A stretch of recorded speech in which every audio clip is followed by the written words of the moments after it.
Assalamualaikum warahmatullahi wabarakatuh.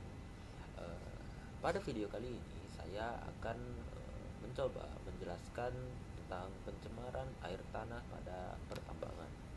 Sebelumnya, izinkan saya untuk memperkenalkan diri. Nama saya Ardi Tri Amanda dengan NIM 121370150 dari Prodi Teknik Pertambangan. Eh, yang pertama yaitu yang saya bawa ini adalah topik yang sangat penting dan relevan, yaitu pencemaran air tanah yang diakibatkan oleh aktivitas pertambangan. Di tengah kebutuhan global akan mineral dan sumber daya alam, kita seringkali kehilangan fokus pada dampak lingkungan yang ditimbulkan. Mari kita gali lebih dalam tentang isu ini. Aktivitas pertambangan, baik itu pertambangan terbuka maupun tambangan bawah tanah, dapat memberikan dampak yang signifikan terhadap kualitas air tanah di sekitarnya. Pencemaran air tanah berasal dari berbagai sumber yang terkait dengan proses tambang. Salah satu penyebab utama pencemaran adalah limbah yang dihasilkan selama eksploitasi mineral. Limbah ini sering mengandung bahan kimia berbahaya seperti logam berat, asam sulfat, dan ion sulfat yang dapat meresap ke dalam tanah dan mencemari akuifer. Satu contoh relevan adalah pertambangan emas. Dalam prosesnya, penggunaan sianida sebagai agen pengolahan dapat menjadi ancaman serius bagi kualitas air tanah jika tidak dikelola dengan baik.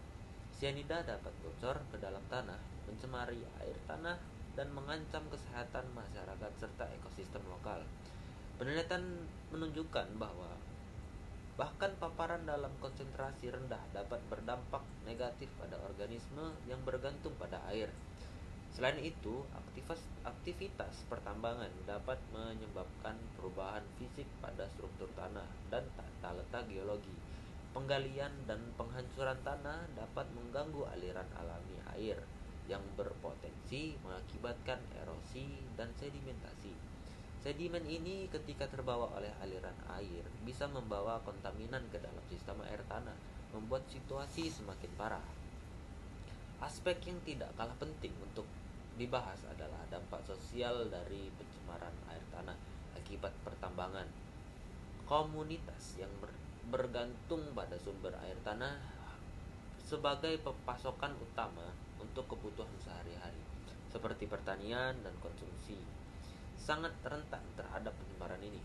Kesehatan masyarakat dapat terancam dengan meningkatkan risiko penyakit akibat pencemaran bahan kimia. Oleh karena itu, memahami hubungan antara aktivitas pertambangan dan pencemaran air tanah bukan hanya isu ekologi, tetapi juga merupakan persoalan sosial yang mendesak. Dalam mengurangi dampak pencemaran ini, pendekatan pengolahan yang berkelanjutan sangat penting. Ini melibatkan penerapan teknologi ramah lingkungan, pemantauan kualitas air secara rutin, dan regenerasi lahan pasca pertambangan.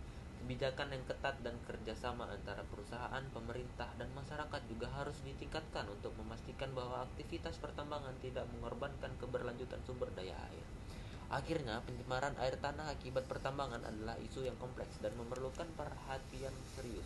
Dengan kesadaran dan pemahaman yang lebih baik, kita dapat berkontribusi pada praktik pertambangan yang lebih bertanggung jawab dan berkelanjutan, serta melindungi sumber air yang merupakan kehidupan bagi kita semua. Eh,